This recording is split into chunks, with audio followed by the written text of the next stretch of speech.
Habang maraming taong masayang sinasalubong ang araw ng Pasko,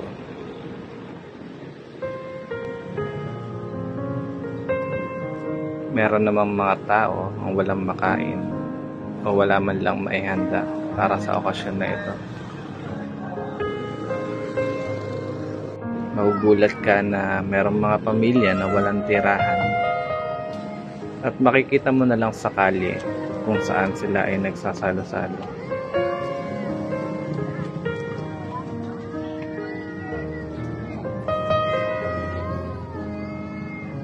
Bata!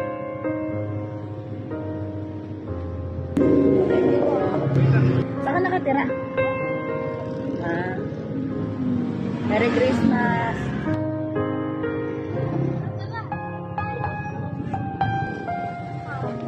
Kumain na kayo? Ayan o. Kainin nyo yan ha?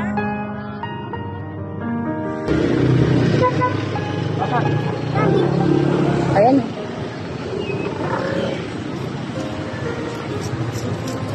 Kumain ka ba?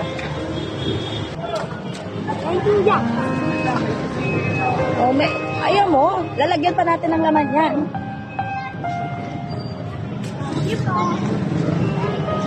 Happy New Year. Kumain ka na? Oh.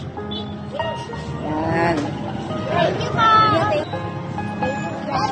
Oh, wait lang. Thank you, Kuya. Oh, wait lang. Merry Christmas! Bye-bye!